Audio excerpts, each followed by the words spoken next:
Jangan lupa like, comment, subscribe, and share, dan jangan lupakan sedekah karena sedekah adalah keutamaan Ramadan.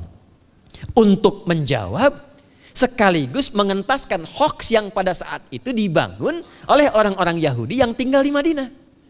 Jadi ketika mereka mengatakan orang Islam tuh nggak punya puasa, ikut kita. Ini puasa yang hebat, puasa yang bagus. Dijawab oleh Allah, turunlah perintah, ya ayyuhalladzina amanu kutiba alaikumus syiyam kama kutiba alal ladzina min qablikum la'allakum tattaqun. Setelah itu apa yang terjadi? Buka Sahih Al-Bukhari. Kitab yang ke-30. Kitabus Shaum. Posisi hadis yang nomor yang kedua di topik ini, riwayat dari Talhah bin Ubaidillah radhiyallahu taala anhu qala Rasulullah sallallahu alaihi wasallam. Perhatikan, ini kalimat pertama yang disampaikan Nabi menyambut kewajiban puasa.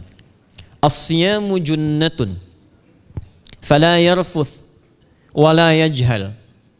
Wa in imru'un qatalahu aw syatamahu falyaqul inni sha'imun marwataini. La khulufu famis sha'imi atyabu 'indallahi yaumal qiyamati min rihil miski yatruku ta'amahu wa syarabahu wa syahwatahu min ajli. Ini poinnya. As-siyamu li wa ana ajzi bihi wal hasanatu bi asyri amthaliha. Kata Nabi, puasa kita ini yang kita tunaikan spesial, beda dengan yang lainnya. Jadi ketika Yahudi mengatakan puasa kami ini puasa yang hebat, yang bagus, yang diikuti oleh umatnya Muhammad sallallahu alaihi wasallam. Turun ayat, komentar Nabi pertama apa? Puasa kita kepada para sahabat, kepada kita semua, ini puasa yang spesial. As-siyamu. Lihat diksinya. Awas Pak ya, Ibu jangan salah baca. As-siyam, bukan asyab. As-siyam. Disebutkan 9 kali dalam Al-Quran. Ada as-saum, ada as-siyam, itu beda. Kalau saum sekali disebutkan dalam Al-Quran, surah 19 ayat 26. Saum itu masih umum, kata umum untuk menunjuk kata imsak, menahan secara umum. Bisa berarti puasa yang ada ketentuan aturan, bisa berarti menahan secara singkat. Apa saja yang bersifat menahan, itu saum namanya. Contoh Sayyidah Maryam misalnya, beliau masih makan. Ya, ayat 24, 25 itu masih makan. Goyangkan pohon korma, jatuh kormanya, makan kormanya. Mau minum, ambil airnya, minum. Masih makan, masih minum. Cuman diminta untuk saum. Apa saumnya? Inni nadhartu lirrahmani sauma falam ukallimal yauma insiya. Jangan bicara pada siapapun. Kamu dituduh, kamu berzina, jangan jawab, biarkan bayinya yang bicara, dan itu mukjizat pertama untuk Isa alaihi salam. Itu nanti dimulai di ayat 31 sampai 33 di surah Maryam surah 19. Tapi beliau diperintahkan saum. Saumnya apa? Jangan bicara. Jadi kalau bapak masih makan, masih minum, cuman nggak mau bicara dulu sama ibu, itu saum. Mau kemana Bi? Kok nggak jawab? Kenapa nggak bicara? Sedang saum. Saum apa? Nggak mau bicara sama mama. Itu bicara. Contoh. Itu saum. Kalau siam 9 kali disebutkan dalam Al-Quran, itu khusus, spesifik. Ada aturannya, ada ketentuannya, nggak boleh sembarangan, nggak bisa kemudian seenak kita melakukannya. Ada ketentuan yang dibuatnya dan itu harus diikuti. Begitu diikuti, maka keagungan dan keistimewaan ibadah itu akan dilekatkan pada pelakunya. Dan menariknya, perintah puasa itu ketika turun ayatnya Al-Baqarah 183, kalimatnya bukan menggunakan saum tapi siyam. Ya ayyuhalladzina amanu kutiba alaikumus. Nah kata Nabi, as-siyamu junnatun. Kalau benar puasa kita ini kita tunaikan yang Ramadan ini, maka dia akan melahirkan satu yang tidak ditemukan pada ibadah lain, yaitu junnah. Ada jinnah, ada jannah, ada junnah. Itu beda. Tapi semua katanya itu hurufnya sama, cuma harokatnya beda. Coba lihat ya. Ada junnah, jinnah, dan jannah. Jannah artinya apa? Surga. Jinnah artinya apa? Jin. Jamak dari kata jin. Minal jinnati wan nas. Baik ya. Ada junnah, perisai. Itu ketiga-tiganya bersumber berasal dari huruf jim, nun, kemudian ta. dalam bahasa Arab setiap ada huruf dimulai dengan jim dan nun itu pasti tersembunyi, nggak kelihatan. Saya ulang ya, setiap ada huruf dimulai dengan jim dan nun kalimatnya itu pasti nggak nampak, nggak kelihatan. Janin kenapa disebut janin? Karena masih tersembunyi dalam rahim ibundanya, nggak kelihatan. Begitu keluar tampak jadi bashar, jadi bayi yang terlihat. Jin kenapa disebut dengan jin? Karena nggak nampak. Makanya fitrah jin itu Pak, Ibu, fitrahnya tersembunyi. Jadi kalau ada jin melakukan penampakan, itu jin sedang punya masalah. Betul, itu nyata. Dan yang lebih punya masalah, ada orang-orang manusia yang mencari-cari penampakan jin. Itu sedang kurang sehat itu. Ya, betul, karena jin itu dipasangkan di Al-Quran dengan ins. 18 kali pasangan ini disebutkan, itu lawannya langsung. Jadi jin tersembunyi, ins nampak. Ins itu kelihatan, makanya makhluknya tampak. Jadi kalau ibu ada bapaknya pulang ke rumah sembunyi-sembunyi, itu bapak sedang menjadi? Bukan.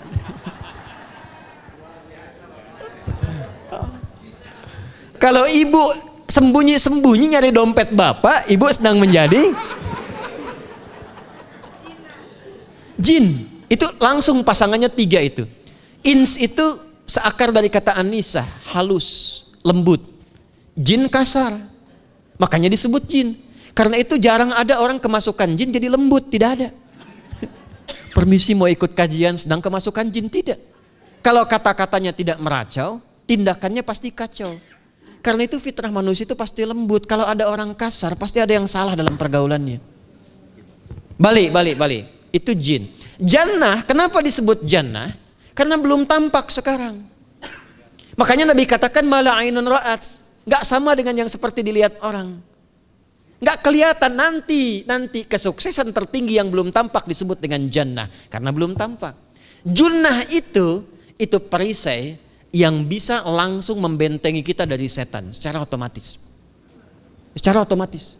Tapi nggak kelihatan. Karena itu kenapa ujung puasa disebut la'allakum tatakun. Tatakun itu dari kata takwa. Takwa itu dari kata wikoyah. Wikoyah itu artinya perisai. Nah, perisainya tidak tampak dalam diri kita. Tapi kalau terbiasa menunaikan ibadah puasa ini, kata Nabi, yang pertama kali akan terjadi pada orang yang puasanya benar, dia akan mendapatkan perlindungan berupa perisai dari Allah, hasil dari latihan puasanya yang dapat membentengi dia dari setan. Jadi ciri khas puasa Ramadan itu kalau sukses ditunaikan, itu akan terjauh dari godaan setan. Setan itu provokator yang memang hanya mengarahkan pada keburukan. Jadi dia nggak kenal benar. Lawannya malaikat. Malaikat nggak kenal salah, Pak. Nah, supaya terbentengi dari itu semua, kata Nabi SAW, kita itu dihadiahi sekarang oleh Allah. Satu ibadah yang kalau dilakukan ibadah itu akan mengakumulasi ibadah-ibadah yang lainnya, yang saat bersamaan dahsyatnya ibadah ini bisa menghadirkan junnah, perisai yang membentengi dari setan. Karena itu ketika dilakukan ibadahnya, saat yang bersamaan bisa ditahan maksiatnya, ditingkatkan amal solehnya. Setan kan ngajaknya pada yang salah kan? Malaikat ngajak pada yang soleh. Ramadan tuh keutamaannya kalau sudah tiba Ramadan, itu selalu kita terdorong pada yang saleh dan tertahan untuk yang salah. Itu hebatnya puasa Ramadan. Kalau nggak percaya silahkan Pak Ibu sekalian. Cuman Ramadan yang saat datang waktunya bisa menghentikan orang berbuat maksiat. Nggak percaya cek. Orang yang punya sifat marah semarah-marahnya, itu saat Ramadan bisa berhenti marah. Buka jam 6 kurang seperempat ada yang provokasi. Dia bisa tahan marah tuh, istrinya bingung, tumben Pak nggak marah, entar habis maghrib. Bisa ditahan. Orang dusta bisa nggak dusta. Dan saat yang bersamaan, teman-teman sekalian, Bapak Ibu, itu bisa terdorong berbuat meningkatkan amal soleh. Sekarang kita keluar dari sini, ada yang minta, belum tentu dikasih. Nanti Ramadan tiba, sudah nyatet berapa yatimnya, berapa du'afanya. Amal soleh naik. Sekarang ada orang ketinggalan sholat fardu terlambat masih biasa. Ramadan ketinggalan sunnah itu gelisah. Betapa ibu-ibu para pejuang yang sangat luar biasa itu berjuang memperebutkan saf pertama setelah maghrib untuk menaruh sejadah. Nah, ini pelakunya nih. Tapi itu hebat Bu. Saya tanya ibu, Ibu kalau berjuang naruh sejadah setelah maghrib atau bahkan sebelum maghrib, itu sejadah disimpan di saf itu untuk ngejar sholat apa? Tarawih, bukan isanya. Saya tanya pada ibu, tarawih itu hukumnya sunnah atau wajib? Sunnah. Ramadan tuh jangan, kan yang fardu, ketinggalan sunnah bisa gelisah. Itulah Ramadan. Dan pada saat itulah ketika amal soleh dikerjakan, amal salah ditinggalkan, datanglah junnah, itu perisai yang mengikat setan. Itu yang dimaksudkan di hadis Muslim. Di topik yang ke-13 namanya Kitabus Syam. Hadis yang pertama dari sahabat Abu Hurairah. An Abi Hurairah radhiyallahu ta'ala anhu, anin Nabi sallallahu alaihi wasallam qala, "Idza jaa Ramadhanu." Redaksi yang pertama. Redaksi yang kedua yang bintang 3 di bawahnya. "Idza kana Ramadhanu." Redaksi ketiga yang bintang 4 di bawahnya. "Idza dakhala Ramadhanu." Muhammadiyah itu harus tahu dalil. Ya. Tahu dalil tuh, ya. Idza jaa Ramadhanu, idza kana Ramadhanu, idza dakhala Ramadhanu, futtihat abwabul jannati aw abwabur rahmati. Wa ghulliqat abwabun nari aw abwabu jahannam. Wa sulsilatis syayatinu aw sufidatis syayatin. Ini maknanya. Kalau Ramadan sudah tiba, kata Nabi, maka dibukakanlah pintu-pintu surga. Para ulama berbeda pendapat dalam tafsir tentang hadis ini. Pintu-pintu surga ada yang mengatakan real dibuka. Ada yang mengatakan dengan penafsiran metafor. Pintu surga itu pintunya lewat amalan. Ada 8 pintu surga kata Nabi dalam hadis yang lain, ya. Fil jannati thamaniyatu abwabin fiha babun yusamma ar-rayanu la yadkhuluhu illa as-shaimun fa idza dakhaluhu ughliqa. Di surga itu ada 8 pintu surga. 8 itu ternyata di hadis lain pintunya semua amal soleh. Ada pintu sholat, pintu puasa namanya ar-rayyan, ada pintu sedekah, pintu zakat, pintu haji. Jadi kita itu sekarang fastabiqul khairat. Kenapa ada moto fastabiqul khairat? Itu kan diambil dari Al-Baqarah ayat 148. Siapa yang pengen memburu surga, buru di amalannya. Mungkin gak semuanya bisa dikerjakan. Kalau tidak semuanya, ambil salah satu yang paling disukai, konsisten di situ. Walikulli wijhatun huwa muwalliha. Setiap orang pasti punya kecenderungan untuk beramal. Ada yang senang puasa, ada yang senang tahajud, ada yang senang sedekah. Fastabiqul khairat, silahkan berburu, berlomba untuk mengerjakan apa yang disenangi itu. Itulah pintu surganya. Nah, saat Ramadan, semua pintu surga itu dibuka, Pak. Makanya kita senang kerjakan, sholatnya meningkat, sedekah meningkat, ngaji Quran meningkat. Saat yang bersamaan pintu neraka ditutup. Ada berapa pintu neraka? Ada berapa? Kalau pintu surga berapa tadi? 8. Hadisnya jelas, sahih dalilnya. Pintu neraka berapa? Bukan. Pilih. 6 atau 8? Yang 6 angkat tangan. Bukan 6, bukan 8, 7. Dalilnya apa? Dalilnya Quran surah Al-Hijr, surah ke-15. Ayat ke-44. Surah ke-15 Al-Hijr ayat ke-44. Neraka ada 7 pintu. Dan dalam setiap pintunya nanti ada 19 malaikat yang menjaga. Alaiha tis'ata asyar. 7 pintu ini khusus Ramadan ditutup. Dan hati-hati, nama neraka itu ada 2 nanti. Neraka yang membakar, ini mungkin jadi baru informasinya bagi sementara orang. Neraka yang membakar dan neraka yang membekukan. Jadi ada 2 sifat.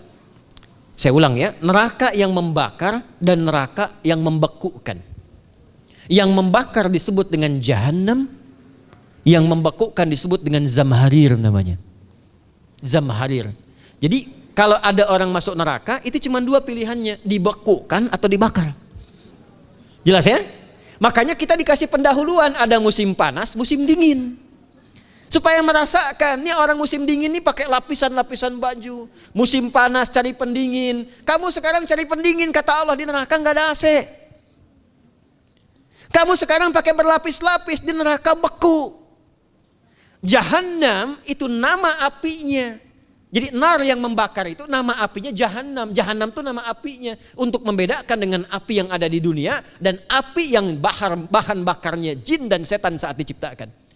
Setan itu dicipta dari api. Ya, setan kan asalnya dari iblis. Iblis dari jin. Setan Al-Baqarah ayat 36. dari iblis, Al-Baqarah 34. Iblis dari jin, Quran surah Al-Kahf ayat 50.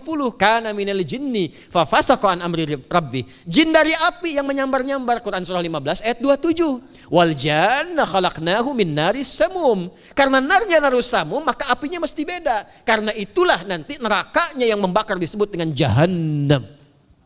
Pintunya 7, namanya banyak. Ada sa'ir, ada lava, ada neraka hutamah. 7 pintu, besarnya disebut dengan jahannam. Khusus Ramadan tutup. Ramadan tutup. Wasulsilati syayatin. Setan itu dibelenggu, diikat rapat. Bagi orang yang mau puasa benar. Awas hati-hati. Bagi orang yang mau puasa benar, karena itu kalimatnya asyamu junnatun. Kalau benar puasanya, metafornya amalan dia bisa mengikat setan. Tapi kalau puasanya nggak benar, tetap digoda juga. Makanya jangan heran, walaupun Ramadan tetap kotak infak ada yang hilang. Sendal ada yang hilang. Karena puasanya bukan siam, puasanya saum. Sedangkan diksi Nabi yang mengatakan asyamu junnatun. Puasanya yang harus benar. Nanti kita belajar fikih setelah itu. Saya ingin pendahuluan dulu ya. Setelah itu apa yang kata Nabi katakan? Ini masih mukadimah ya kita ya. Ini luar biasa nih. Ya.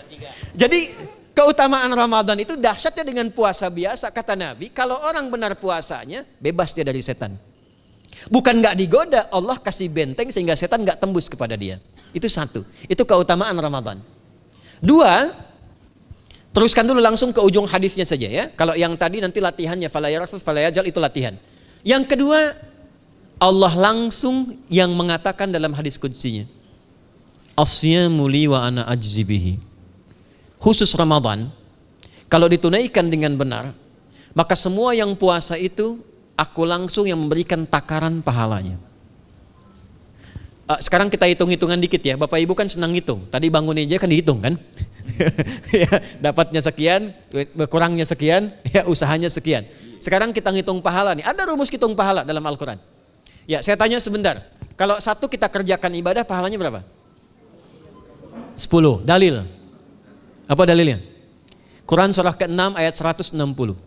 Man jaa baik bil hasanati falahu asyru amthaliha. Siapa yang melakukan satu perbuatan hasanah. Hasanah itu perbuatan baik yang bernilai pahala. Itu hasanah namanya. Pahalanya disebut ajrun namanya.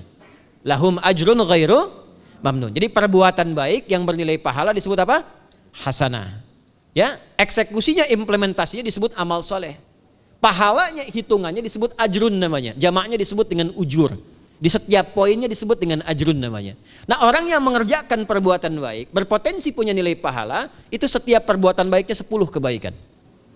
Contoh kita sholat nih, sehari berapa waktu? 5. Berapa rakaat? 17. Al-Fatihahnya 18 atau 19 kali? 17 kali ya. Kalau 18 kali berarti subuhnya 3 rakaat. Nah, itu kan kalau kita buka hadis Muslim nomor hadis 162, saat Nabi dalam peristiwa setelah Isra itu ke Masjidil Aqsa, kemudian araja bina Jibril alaihissalam, Mi'raj naik ke Sidratul Muntaha. Sidratul Muntahanya ada di surah An-Najm dari ayat 1 sampai 18-nya.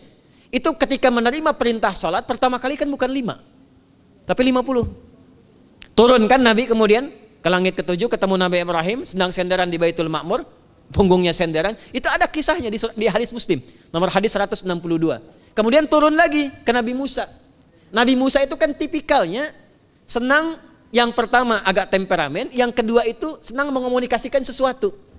Makanya ketika dengan Khidir alaihi salam itu senang, ya, kritisnya itu muncul kepada Nabi Muhammad ketika turun dari Sidratul Muntaha ke langit yang ke-6 itu ketemu Nabi Musa, ditanya, Muhammad SAW dapat apa tadi? Sholat. Berapa waktu? 50. Kamu tahu nggak? Umat saya itu kekar-kekar besar-besar.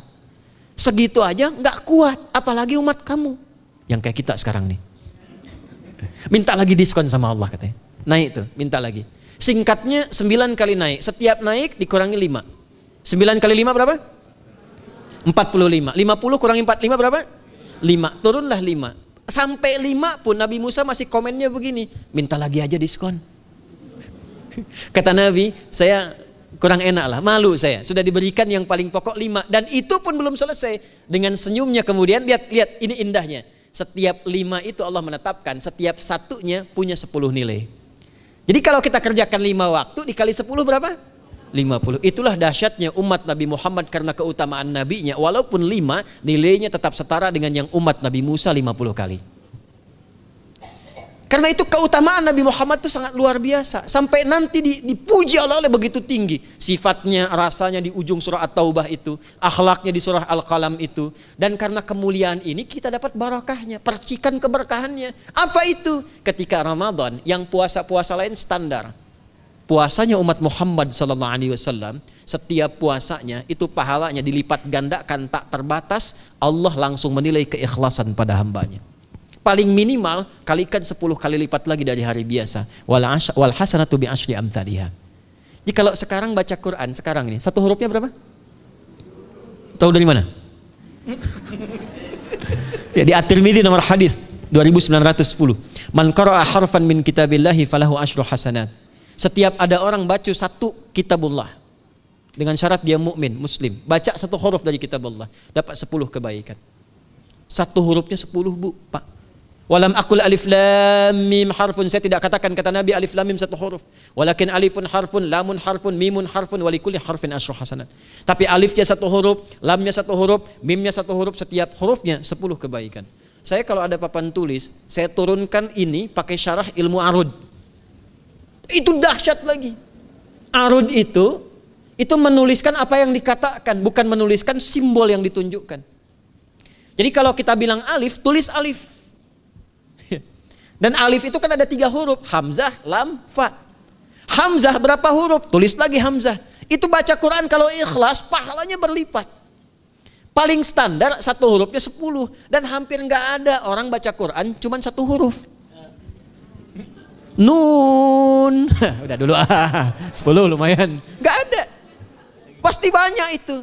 Dan Ramadan lebih meningkat lagi. Dan dikalikan 10 lagi, itu paling standarnya satu huruf 100, Pak, Bu.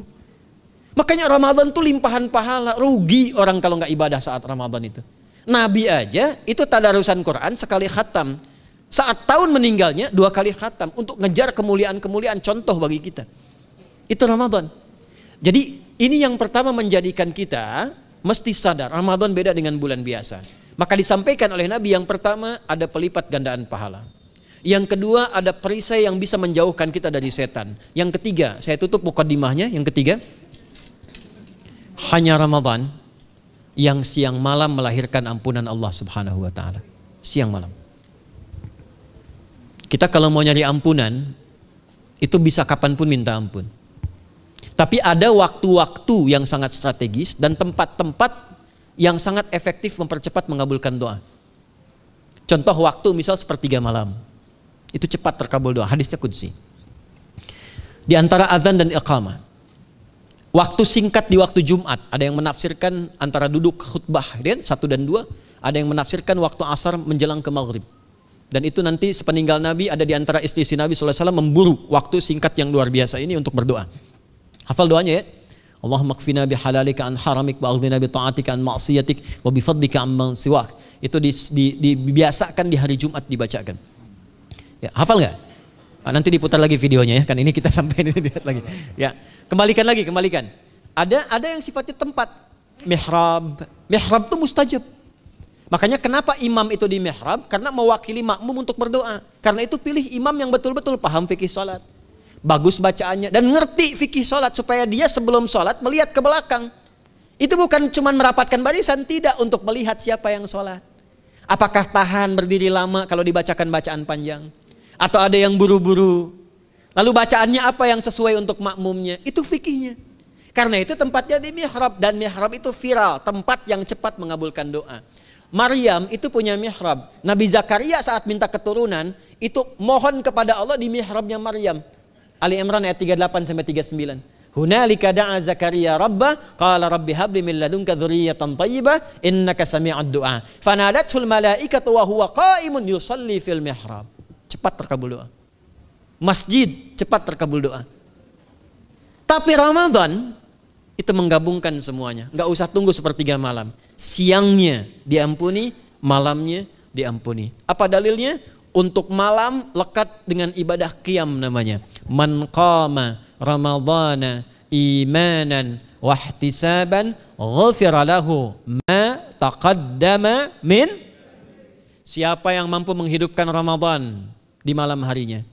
Dan jangan salah Bapak Ibu sekalian, awas jangan salah ya. Ramadan itu satu paket ibadahnya. Bukan cuma puasa.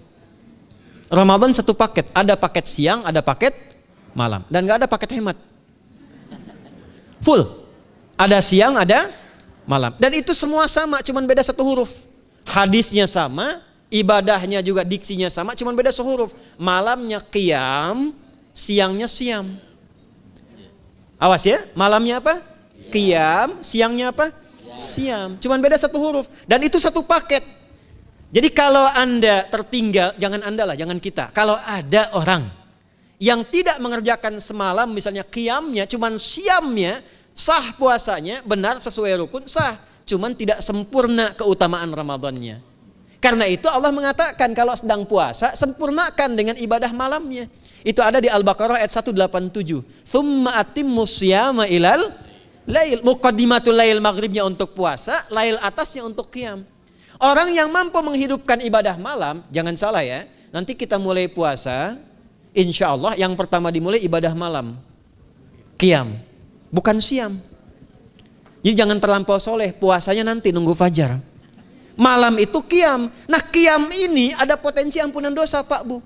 Jadi kalau kita manfaatkan ibadah ini dengan benar, misal ya, kita kan nggak tahu ajal nih. Tiba kemudian kita manfaatkan qiyam bangun, ditunaikan dengan benar, itu Masya Allah. Meninggal misal dalam sujud, itu jaminannya, ghufira lahu ma taqaddama min dzambi. Siapa yang benar ibadah qiyamnya, sampai detik itu, ditunaikan karena imannya, ikhlas karena Allah, saat bersamaan dia introspeksi diri, begitu dia tunaikan, misal dia meninggal, misal saja, semua dosa-dosa yang pernah dia tunaikan diampuni pada saat itu. Ma itu tanpa batas. Ma taqaddama min dzambi, ma semua yang pernah dia kerjakan dalam hidupnya. Karena itu viral. Sayyidah Aisyah itu pernah minta petunjuk pada Nabi di hadis Muslim. Bertanya pada Rasulullah, ya Rasulullah, kalau malamnya saya pengen ibadah dan qadar Allah bertepatan dengan malam Al-Qadar, apa yang saya minta? Itu sampai diajarkan oleh Nabi doanya, dan doanya sahih. Di At-Tirmidzi dikuatkan lagi dengan lebih lengkap redaksinya. Kata Nabi, kalau engkau bersamaan dengan itu malam hari bangun, bersamaan, faquli, katakanlah, Allahumma innaka afuwun karim tuhibbul afwa fa'fu anni. Nanti di hadis yang Muslim, Allahumma innaka afuwun, di At-Tirmidzi ada kata karimnya, innaka afuwun karim tuhibbul afwa fa'fu anni. Itu malam Bu. Biasanya nunggu sepertiga malam, waktu sahar ya. Jadi waktu sahar itu waktu singkat menjelang fajar. Kalau subuh sekarang 4:08, itu kira-kira sahar tuh jam setengah 4 lah ya, 3:30 sampai jam 4 itu namanya sahar, bukan lail. Kalau lail dari ba'da isya sampai sahar. Sekarang isya setengah 8 misalnya, jam 8 tuh sampai setengah 4 namanya lail. Jelas ya? Lail tuh malam, jamaknya layali, turunannya lela, lili, lala, itu malam ya. Ibu leli, ibu malam-malam gitu ya. Gitu. Nah itu waktu menjelang fajar setelah lail, sahar, jamaknya ashar. Ashar itu disampaikan di Al-Quran, waktu terbaik untuk istighfar. Quran surah 51 ayat 18. Wabil ashari hum yastaghfirun. Yang biasa istighfar berpeluang dapat ridho Allah dan disiapkan surga terbaik, melebihi kemewahan dunia. Itu ada di ayat ke-16, 17, 18. Ya, dari ayat 15-nya, 16-nya, 17-nya adalah untuk yang saharnya, 16-nya itu kalimatnya.